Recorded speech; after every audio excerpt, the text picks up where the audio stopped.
Greetings all, here we go. We're going to talk about some basic learning phenomena.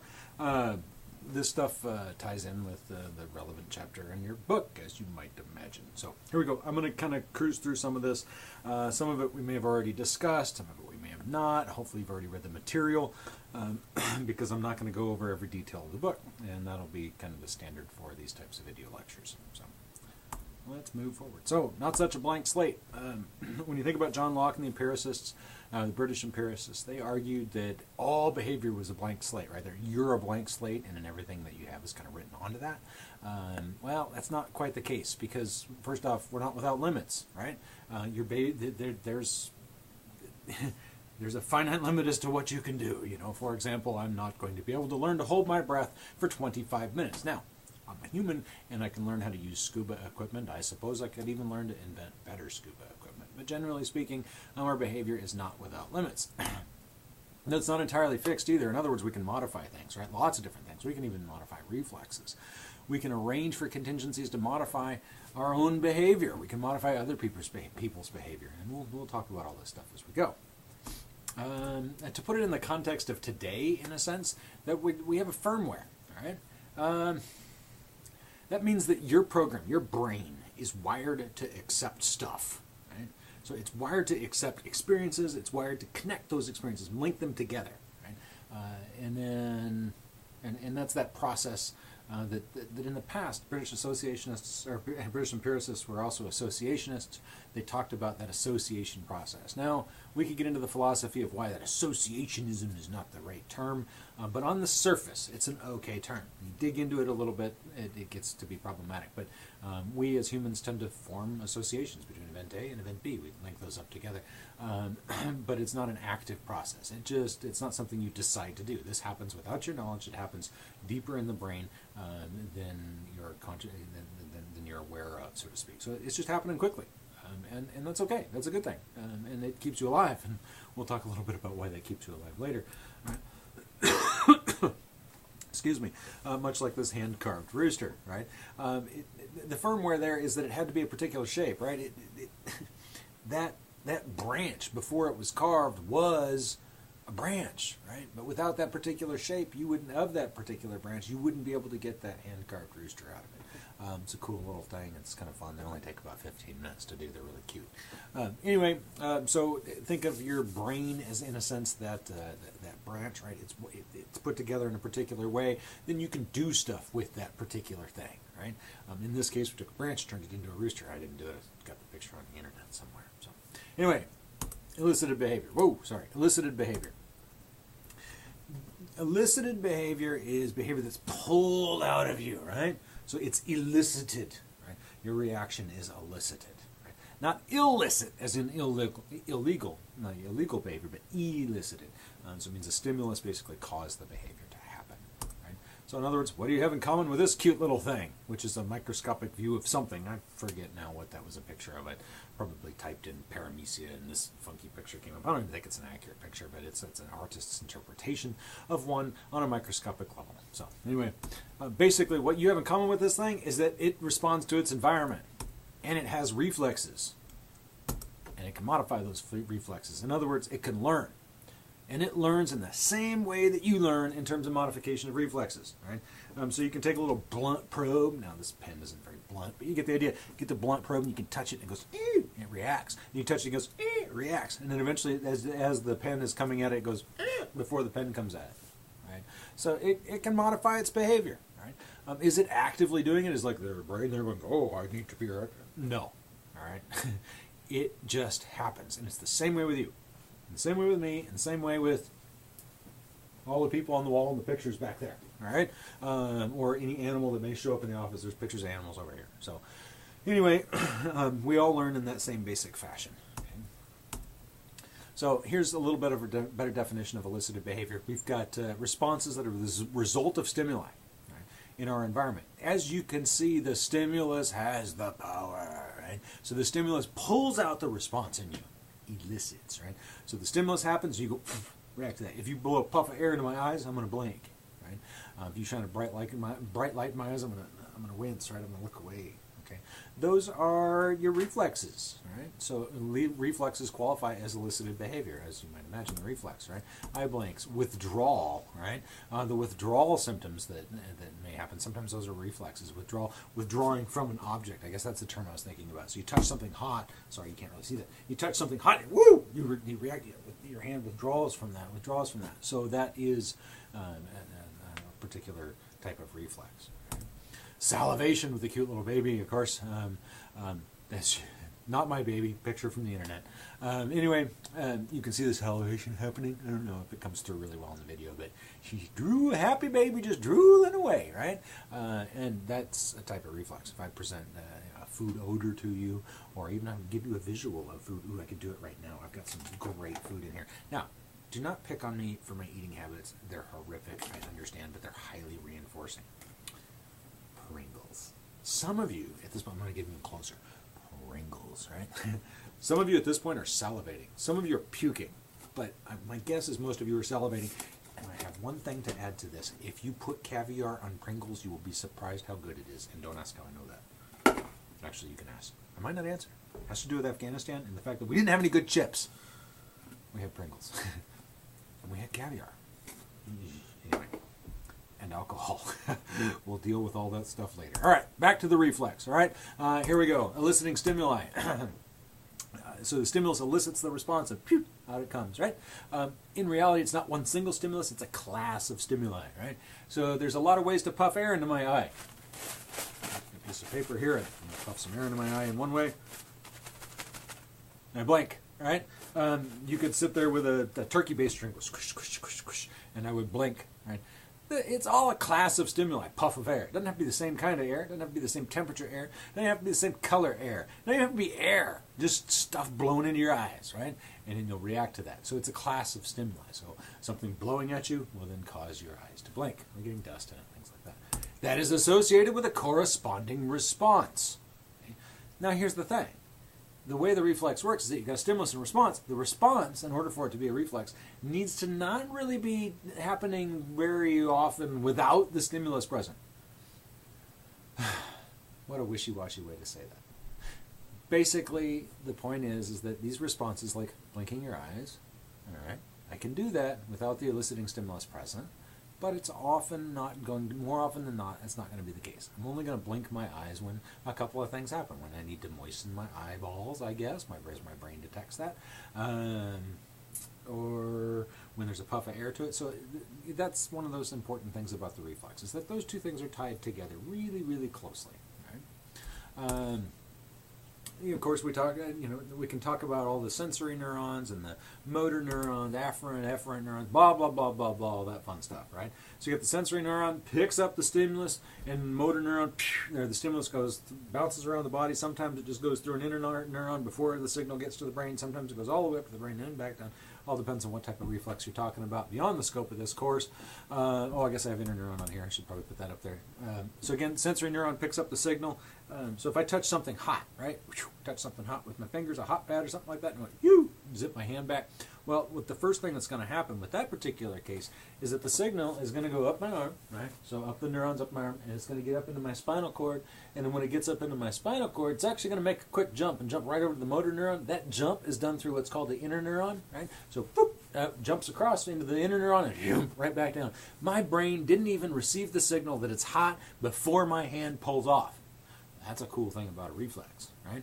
Sometimes, not always, but sometimes the brain doesn't even need to be involved. Now, your brain will pick up on it, and you'll say, ooh, that was hot, and you give that verbal response, or other choice words that may be coming out and about when you burn your hand. But those are not the reflex. The reflex is this, yanking your hand back, and you did that without thinking. Right?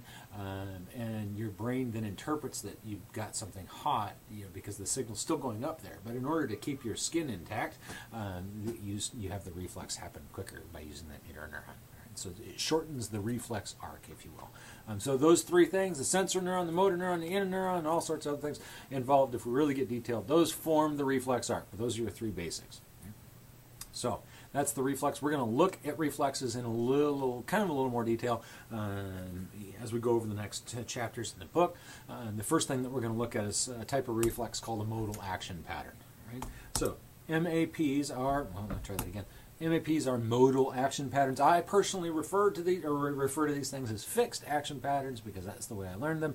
However, people these days experts in the field tend to call these modal action patterns for various reasons, all beyond the scope of the course. But we as psychologists like to change things every now and again just to see if anyone's paying attention. So that's what we did. All right. No, it's actually a more accurate reason than that. It's a mode. It's only there for a certain amount of time, blah, blah, blah. Anyway, we'll get there. Similar to basic reflexes, but much more complex, right? Here's the keys. They occur in a single species or related species, all right? And they occur in nearly all members of that species, and they occur to similar stimuli, right? So, if we put all those stimuli together, blah, blah, blah, all the ones that might elicit this particular modal action pattern, right? Those things are going to occur in nearly all members of a species. Now, we say nearly all because we're accurate. You may have some damage, or somebody may be born with some damage or born with a mutation, and they may not have that particular modal action pattern. Or they may not have a hand to cause their modal action pattern to happen. Who knows, right? So we say nearly all members of a species. The response is going to look the same across those species, and it will even look the same across similar species. So if we're talking about us, we'll probably see similar modal action patterns in other higher primates, right? And so on and so forth. Get the idea, okay? Here's the cool part. These change depending on the state of the organism. Right? Depending on things about the organism, a certain map may be present or a map may not be present. Right? The male stickleback fish is a great example, although at the moment of this recording, I am completely blanking out on the example. Although it is in your textbook, I do promise you that. I remember reading it last night. I just don't remember what it said. That happens. It has to do, I think the male stickleback example has to do with mating behavior and a couple of things along those lines. The organism has to be in a certain state. It has to be in a certain state of development as well. And these things are usually only open for certain windows. They're only available for certain times during the organism's development, meaning that the window thing, it might be there. You might have a modal action pattern for 6 months or a year, and it'll go away. Okay? And that's one of the other criteria. We're getting into that, though. Here's an example of one. The feeding behavior of a herring gull. There's a little chick. Aw, cute. Okay, there's a mama. We're going to call her. We're going to call that one mama. I don't know if it is. I want you to notice the red dot. Look at the red dot on the bird's beak. Right? Then look at the little chick. Well, the little chick, right, sees that little red dot, and that causes a modal action pattern to activate. Right? Once that modal action pattern activates, the chick comes up, and the modal action pattern is this. It comes up and it goes peck, peck, peck, and it pecks that red dot. Right? The pecking of the red dot. So when the parent gull receives that little tick tick tick tick tick on the dot, right? Then what happens is it causes a modal action pattern in that critter, and that one then goes and it regurgitates its food back to the little baby. Right? So you got two maps. They're working together. Adult herring gulls do not peck other adult herring gulls. All right. So the point being, when they see the little red dot, right? So the point being that these things go away. They're only there for a certain amount of time. So multiple maps working together. Chick pecks, parent regurgitates. What invokes the pecking? Right? Interesting question. Probably some sort of stimulus. That would be the red, right? And that's kind of the point. And let me see if I got that in the next. So the red dot is what I told you is what's going on, right? So I told you on this slide that it was the red dot that causes it. Yes, it is, but there's more detail because we're experimentalists. We like to study this stuff. Here it is. All right, for the herring gulls, the long, thin, moving object pointed downward with a constraining, that's great. Good job reading, Ryan. Well done. A contrasting red patch at the tip. Other stimuli were irrelevant. How did we figure this out? Well, experimenters are experimenters. We took pieces of wood, colored them yellow, and with it pointed downward, like the tip of the beak, right? And then put a little big red dot on the bottom of it, and then see if that would initiate the modal action pattern in the chicks, and I'll be darned if it doesn't. Right?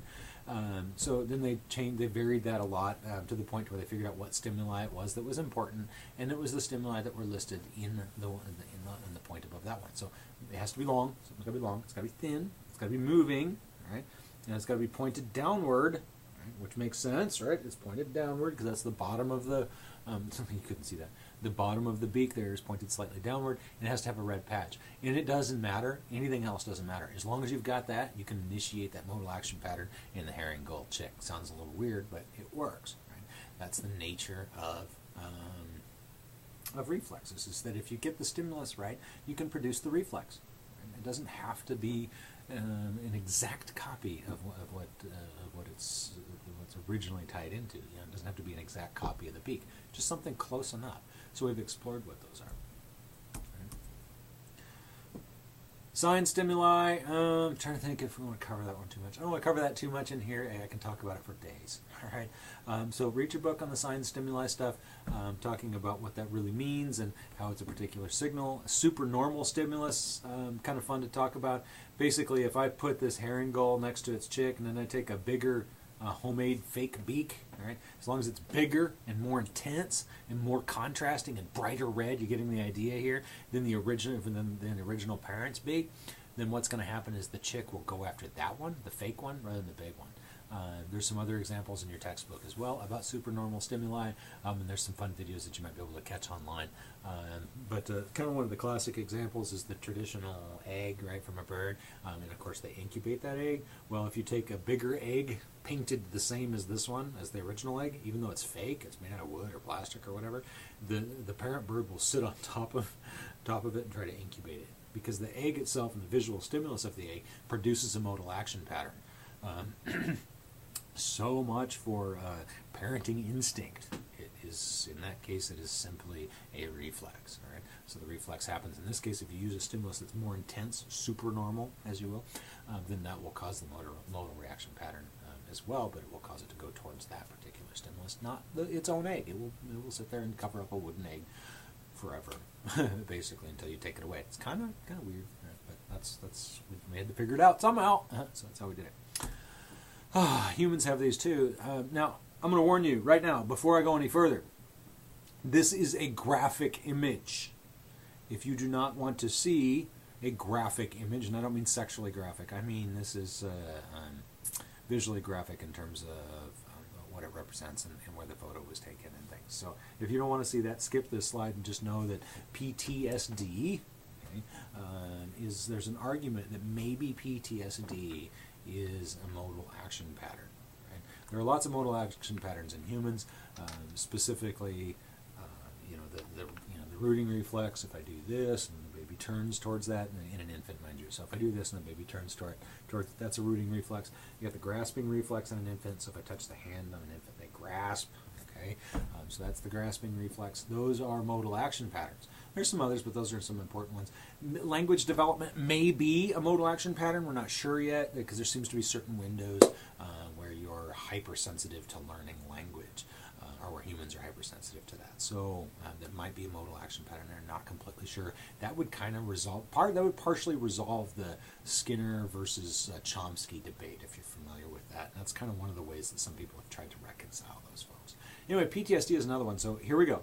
Right, you don't have to continue past this point. Here's the nasty picture, and then just fast forward until the picture's gone. There's no gross detail in close, but it's kind of a sad picture. So here you go. A buddy of mine was in Afghanistan, and he was a kind of a correspondent. He was a reporter, and he was taking pictures. And this is at a forward operating base out in eastern Afghanistan. And this is what an IED does, folks. These are not cute little bombs that blow up mailboxes and stuff. No, they blow up cars. And this is a Humvee, and this is an up-armored Humvee. So that glass that you see down there, the upside-down thing in the glass, that's like 2-inch thick or 1-inch thick glass. It's bulletproof glass. This thing is up-armored. This is a majorly hardcore vehicle, and it hit one IED. Several people died in this, right? As you can see, at least one guy survived, right? I think 4 soldiers died in this particular in this particular attack. The guy that took the picture was there at the time. It was a convoy type thing, and boom, he hit, and this one officer took the picture. This picture was refused to be published in quite a few different organizations. The U.S. government said, no, we don't want to demonstrate what actually happens to our troops over there, quite literally. So it's kind of sad. But I have it here because of the fact that nearly every member of our species respond, not all of them, but most of us respond similarly to these extremely traumatic events. And those responses look the same, and they look like post-traumatic stress disorder, right? So it's possible, we're not sure yet, and it's kind of a guess, but it's possible that PTSD is a modal action pattern. Now, classes of stimuli. It kind of fits. Anything majorly traumatic. It could be an event like this. It could be something else. There's all sorts of things that it could be, right? How about other species? Well, I'm trying to get you the criteria here for modal action patterns, right? So other species. Well, dogs display PTSD type behavior.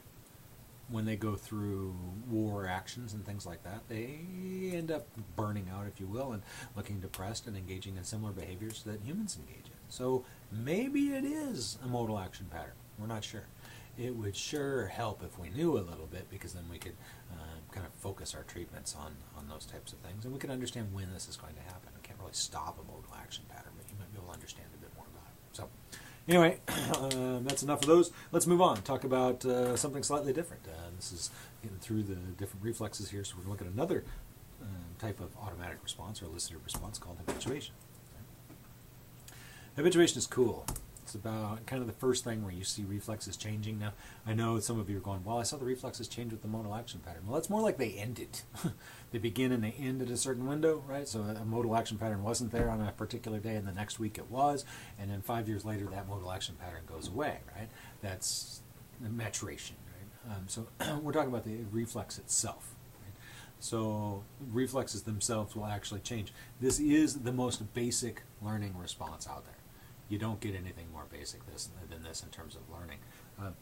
It's the simple modification of reflexes. This is not Pavlovian conditioning, mind you. This is even more simple than that. This is habituation, where you get used to, you habituate to something. Right? Salivation example, look at the oranges and the limes, or lemons and limes, sorry. Lemon, lemon, lemon, lemon, lemon, lemon, lemon. Every time I provide that to you, right? Squirt you with lemon, squirt you with lemon. You're going to salivate, you're going to salivate, you're going to salivate, you're going to salivate. But every time you're going to salivate a little less, and a little less, and a little less. And eventually you're not going to hardly salivate at all. Then all of a sudden I go and squirt you with the lime, or let you smell it, and that salivation level goes right back up. I'm even salivating looking at these, which is really annoying when I'm trying to lecture. But oh, maybe I'm still hungry. I don't know. So we're salivating. So the repeated presentations of the lime, well, I guess that is an orange. Whatever, it doesn't matter if it's an orange or a lime, but you get the idea. It's a lime from in my head. So the lime, then repeated presentations, you will decrease your salivation to that. But it's not that you ran out of saliva or that you're just not hungry anymore. And we can test that by just switching the stimuli. So we switch and present the lime. Jesus, I'm putting all these in. Oranges and lemons, similar color, right? So those are oranges, maybe they're lemons, I don't know. But then, so we do the lemons over and over and over again, and then we present to you the lime, and then the salivation will come right back. So the fact that you're changing your reaction to the lemon is an indication that you're habituating to it. So habituation to that particular stimulus. This is stimulus specific, again, because it's changing, right? That you're decreasing that saliva response, the salivation response to the presentation of that same fruit, right? And then when I just change the stimulus a little bit, I could give you a lime, or I could give you a hamburger or something, and your salivation levels come right back up. That's habituation, showing you that it's stimulus specific. Habituation, we're going to come back and revisit this. It plays a role in all sorts of stuff, including operant conditioning, which is kind of a surprise, but we'll come back and talk about that. Here's another example of habituation. It's right out of your book as well. All right, this is not the one on the right shouldn't really be there.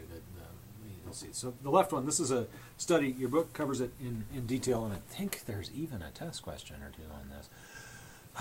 So if you present that grid, the one that's the big one that's up there right now to infants, they'll look at it.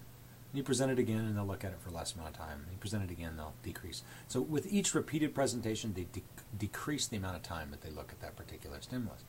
But if you change the stimulus a little bit, and you're probably doing it right now, it's because it's really hard for me not to look at it, you'll tend to stare at that for a bit longer. Interestingly enough, with repeated presentations, it actually gets the amount of time that you look at it gets more intense, and then it'll start to decrease. Again, there's a graph in your book that demonstrates all this stuff. So the more complex the stimulus, the longer it takes to habituate to it. And in fact, you actually go through a sensitization process, which is increasing your responding. So it jumps up, the amount of responding that you have increases towards the more complex stimulus, and then it decreases, whereas the other one just simply decreases. Right? It doesn't go through that because it's very simple, very complex. Think about it in terms of arousal. The really tight-looking grid there, that one's like, it's probably making your eyes a bit wonky, right? It's kind of making your system go, that bothers me. The other one's just like, okay, whatever. That's arousal. That's system arousal. The more we arouse the system, the longer it's going to take things to change and stuff like that. So we'll get back and talk about that stuff later as well. Okay, here's some additional examples of habituation for you. As you might imagine, the grandfather clock is a great example. If you've been around one, they're really annoying, right? At first, anyway. And then, after a while, you just don't hear it anymore. And that's a habituation process. You know, there's tons of examples of these things. Live near some train tracks, dripping water faucet, you know, those types of things. After a while, you just don't hear it. It just disappears. It's still there.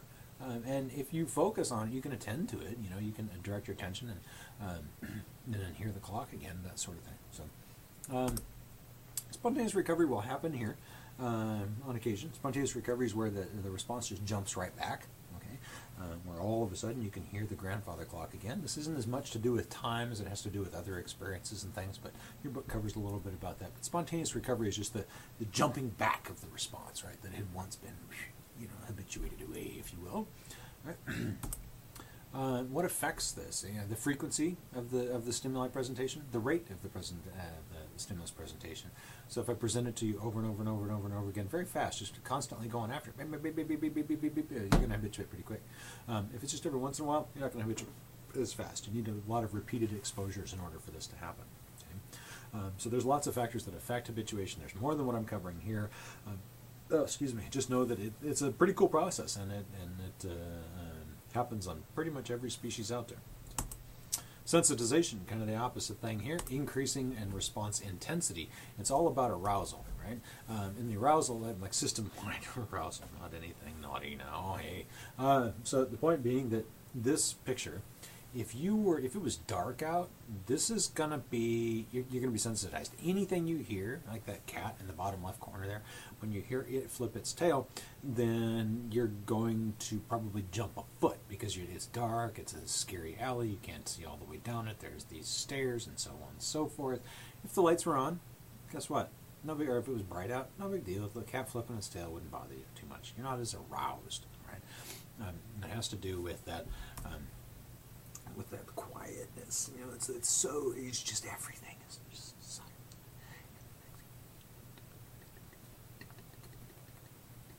Freaks you out, right?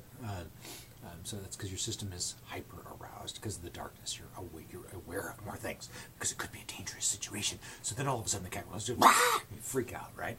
Normally you wouldn't freak out to the sight of stairs, but that's the sort of thing that can happen, right? So examples of noise.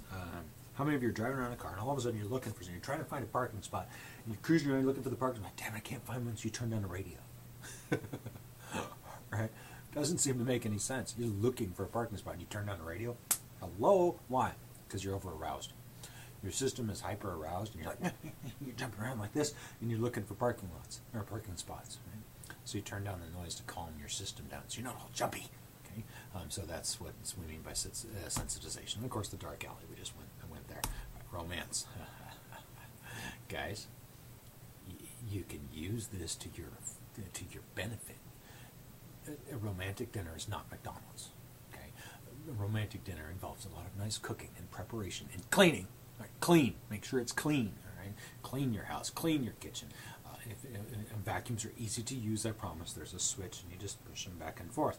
The point is, make everything better by sensitize your date. Right? Make the meal more enjoyable by doing things that will arouse the system. And I don't mean that kind of arousal. I'm not being naughty here. That arouse the system. Right? Clean up the house. Put out the candles. Put out the nice dishes if you have them. Put out some placemats. Make it smell nice in there. Get rid of the dirty gym socks. All that sort of stuff. Right? And then that makes your interaction with that person better. It sensitizes you to interacting with them. Okay. Anyway, just a fun little side note. Right. What habituation isn't? These things, I'm going to make a note about the test here, and I don't do this very often, so pay close attention. These words appear repeatedly on the test. Some of them happen 2 or 3 times. That's okay. I'm trying to get you to understand particular concepts when I do that. Right. Anyway, sensory adaptation. It's basically overload of the system, right? If I constantly flick my finger like this, it kind of hurts at first. After a while, it just kind of goes numb. your senses just adapt to it. You don't feel it anymore. That's not habituation. That's sensory adaptation. Same thing with really loud noises, right? It's just once you get on overload, it just kind of shuts down, right? Oh, when you're just tired, not habituated. You're just tired. And, we were up skiing the other day and, just working. And by the end of the day, I'm just so exhausted that when that annoying sound went off down at the village at Schweitzer there, I just didn't care. That's not habituation. I'm just exhausted. Okay? This works at the interneuron location. Right? It slows, habituation works at that interneuron spot. It's not on a sensory neuron. It's not on a motor neuron. You're still detecting those things, but the reaction to that particular thing doesn't happen. It doesn't make that jump, right, between the sensory and the motor neurons. Response specific. Orienting response will decrease. An example, if I make a loud noise, you may have just tried to orient towards that loud noise, even though it came from you. Whoa, what's going on there, right? So you orient toward that. That orienting response will decrease with the repeated presentations. A great example of this was in Kabul when I was living in Afghanistan in Kabul, and the traffic is just horrific. You guys can't even imagine unless you've been there to a country that has that sort of traffic. Egypt has some pretty bad traffic too, but Kabul is, oh my gosh, there's nothing in the United States that compares. New York isn't even traffic. That's just slow-moving vehicles. Traffic is when stuff gets locked up for 10, 12 hours at a time. You can't move. That's traffic, right? So anyway, and also the traffic there is really weird. Sometimes it all goes in one direction. Sometimes it goes in both directions. Sometimes it goes in the other direction. And it's all the same road. There's no signal to indicate otherwise. So getting through that is a challenge, right?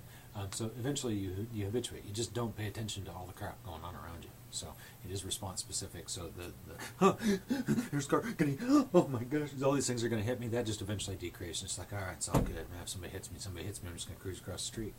And that's what you do. So so habituation is not sensory adaptation. It is not fatigue. Right? So keep that in mind. And it's relatively temporary too. So and that's that spontaneous recovery stuff. And we'll come back and talk about more of that later. And we will see you soon.